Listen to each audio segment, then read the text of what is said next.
Assalamualaikum warahmatullahi wabarakatuh. Sebelumnya saya ucapkan terima kasih kepada kawan-kawan yang sudah mampir di channel saya ini. Kali ini saya mau membagikan, khususnya bagi pemula, bagaimana cara membedakan durian itu dari melihat ciri-ciri atau karakter daun itu sendiri sewaktu bibit itu masih kecil. Kan kadang-kadang bagi kawan-kawan yang mau membeli bibit durian itu, kadang-kadang kan jenis bibit durian itu kan dijual orang bermacam-macam. Ada yang masih kecil, ada yang udah agak besar sedikit, tinggi setengah meter, ada yang tinggi 1 meter, ada yang tinggi 1 meter up. Jadi ini yang saya mau terangkan di sini adalah bibit yang masih kecil atau yang masih bayi lah kalau ibarat orangnya. Nah, ini udah saya kelompok-kelompokkan ini dan ini. Yang dua ini saya kelompokkan pula dia, dan yang dua ini saya kelompokkan pula. Soalnya kenapa saya kelompokkan, karena hampir mirip. Nah, dan yang ini saya kelompokkan pula dengan ini kelompokkan pula dengan ini. Oke, kita mulai saja. Ini daunnya agak muda ini. Oke, kita bahas dulu yang paling pinggir ini. Ini adalah musangking. Nah, bisa dilihat, musangking itu lancip. Nampak lancip kan? Lancip di pangkal daun, lancip di ujung daun. Nah, daunnya tuh tidak lebar, cuman dia tuh panjang, kecil, panjang. Nah, bisa ditengok lebih jelas lagi. Nah, ini kecil, panjang, lancip di ujungnya, lancip di pangkal daun. Jadi dia hampir mirip dengan tanaman yang satu ini, durian yang satu ini. Ini adalah montong. Kenapa saya bilang dia hampir mirip? Soalnya sama-sama panjang, sama-sama lancip. Cuman bedanya musangking dan montong ini bedanya cuma di pangkal daun. Nah, ini di pangkal daunnya tumpul, tidak terlalu lancip, tumpul lah. Nah, sementara musangking di pangkal daun itu lancip. Jadi daunnya itu sama-sama panjang. Antara musangking dan montong ini, supaya lebih jelas, antara musangking dan montong ini untuk daunnya sama-sama panjang. Ukurannya agak-agak memanjang lah, tapi kalau ditengok kan nggak sama panjang, lantaran ini masih terlalu kecil. Jadi daunnya itu sama-sama panjang, sama-sama lancip di ujung. Cuman bedanya musangking tetap lancip di pangkal, sedangkan montong tidak. Untuk daunnya sendiri, jika dia ini udah tua, dia akan memilih, maksud saya warna daun itu agak hijau pekat. Kalau ini nanti hijaunya itu agak mengkilat. Nah, itu bedanya kawan-kawan. Oke, kemudian kita beralih ke kelompok yang kedua. Ini duri hitam atau OC atau blackthorn. Daunnya itu tidak terlalu panjang, tapi lebar.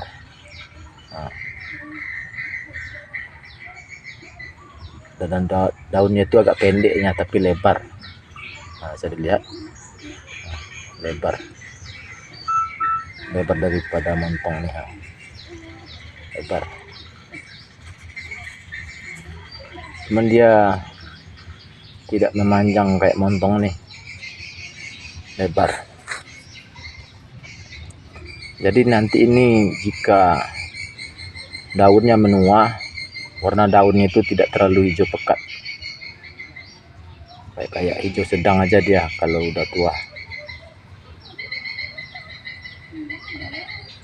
Dan yang satu lagi adalah bower.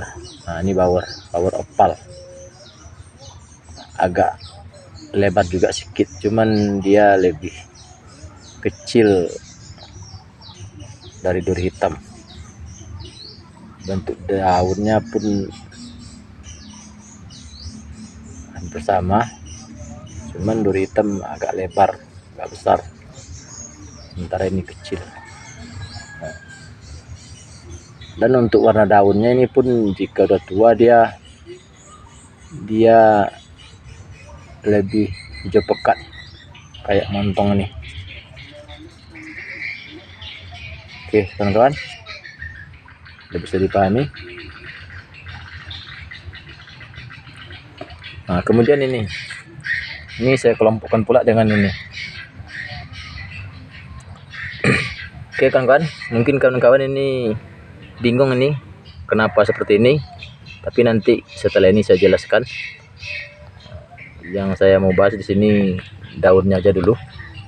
Nah, ini daunnya ini dengan ini kan hampir mirip. Nah, jadi untuk yang sebelah kiri saya ini super tembaga, dan ini namlung atau cumasi. Cuman kedua daun ini kalau kita tengok-tengok ini super tembaga agak bergelombang, namlung atau cumasi pun agak bergelombang juga, karena dia berasal dari daerah yang sama, ini masih satu daerah di Pulau Bangka. Cuman untuk gelombang daun itu sendiri lebih mencolok super tembaga. Yang cumasi atau namlung tidak terlalu mencolok. Bentuk daunnya pun hampir sama. Jadi kalau kesimpulannya sama-sama bergelombang, cuman super tembaga lebih kuat gelombangnya. Nah, untuk warna daun, super tembaga pun lebih kuat pula hijaunya ketimbang namlung atau cumasi. Dan bentuk daunnya pun hampir sama, kita tengok. Dan yang membedakan yang paling gampang dengan serat daun kawan-kawan. Jadi nanti jika nampak daun tuh yang serupa, misalnya mungkin kita ragu entah daun namlung itu entah daun cumasi. Nah, jadi caranya dengan meraba permukaan daun ini. Nah, jadi walaupun permukaannya ini bergelombang, tapi saat diraba ini halus, tidak terasa tulang daunnya ini. Jadi kalau super tembaga tulang daunnya tidak terasa, tapi namlung atau cumasi, tulang daunnya itu terasa aja sama jari kita nih. Kasar. Oke kawan-kawan, jadi tujuan saya ini mengulas ini atau menerangkan ini bagi kawan-kawan kadang yang belum paham. Terkadang dia misalnya membeli bibit yang masih kecil, yang pertama. Yang kedua mungkin dia kurang percaya dengan penjual bibit. Jadi tapi mohon maaf dulu, tidak semua penjual bibit itu penipu, masih banyak kok yang jujur. Jadi nanti misalnya dia ragu dengan penjual bibit itu. Jadi supaya keraguannya itu hilang, itulah tujuan saya upload video ini. Oke kawan-kawan, bisa dilihat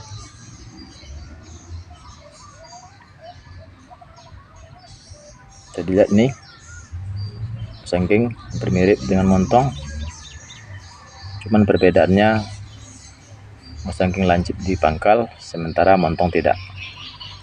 Ini duri hitam dengan bower untuk daunnya yang bersama, cuman duri hitam agak besar agak lebar. Untuk kesamaannya sama-sama pendek lah. Jadi bower ini sangat mudah juga untuk dikenali lantaran dia kecil daunnya. Kalau setahu saya untuk duri unggul ini cuma bower itulah daunnya yang paling kecil. Kemudian ini super tembaga dengan namlung atau cemasi sama-sama bergelombang. Tapi untuk warna lebih pekat super tembaga, cemasi kurang pekat. Tapi nanti ini kan bisa juga ini membuat keraguan di kita, soalnya bentuk daunnya hampir sama. Cuman sama bergelombang kan. Tapi untuk daunnya itu pun bingung juga kita nih, cuman untuk referensinya super tembaga lebih pekat, namlung atau cemasi tidak. Tapi perbedaan kedua daun ini untuk lebih bisa dipastikan itu namlung atau super tembaga, raba aja kawan-kawan permukaan daun nih, walaupun dia bergelombang raba aja. Kalau terasa halus dia berarti itu super tembaga, tapi kalau terasa kasar dia berarti itu cemasi. Oke kawan-kawan, sudah bisa dipahami. Jika ada yang mau ditanyakan silahkan saja bertanya, insya Allah saya jawab dengan senang hati. Oke. Kemudian ini tadi kan sempat bingung kan, ini kenapa seperti ini kan. Itu ini kemarin saya sengaja bikin seperti ini untuk kawan-kawan nanti yang bertanya apakah bisa memperbanyak bibit dari bibit yang belum berbuah. Itulah makanya saya bikin seperti ini ya. Jadi jawabannya bisa. Ini kan bibit ini belum berbuah. Cuman lantaran saya lakukan penyambungan seperti ini tujuannya bagi kawan-kawan yang susah atau cakaplah istilahnya belum pandai melakukan sambung pucuk. Jadi saya sarankan melakukan seperti ini. Contohnya ini kan biji durian lokal. Ini biji durian lokal juga nih. Awalnya seedling ini. Ini durian lokal nih asalnya. Ini durian lokal juga tapi berkaki dua. Jadi nanti bagi kawan-kawan yang ingin berhasil melakukan sambung pucuk pada durian tapi sering gagal dia sewaktu memakai entres. Jadi caranya seperti ini aja. Jadi nanti sayat ini seedling ini di ujungnya itu sayat pula yang mau diambil pucuknya tuh, batang yang mau diambil pucuknya sayat pula lalu tempelkan. Jadi kalau penyambungan seperti ini nanti insya Allah walaupun bagi pemula keberhasilannya itu bisalah dibilang hampir 100%. Jadi nanti jikalau udah berumur ini 1 bulan lebih, bisa dilakukan pemotongan di sini kawan. Di pemotongan dekat yang kita mau ambil pucuknya ini, misalnya kita potong ini, nah, ini udah bisa kita angkat ini, udah bisa kita bawa. Nah, kemudian kita potong pula ini yang sebelah kanan ini. Setelah kita potong, ini udah bisa pula kita bawa ini, udah jadi bibit pula dia. Oke kawan-kawan, terima kasih atas perhatian, mohon maaf atas segala kekurangan. Assalamualaikum warahmatullahi wabarakatuh.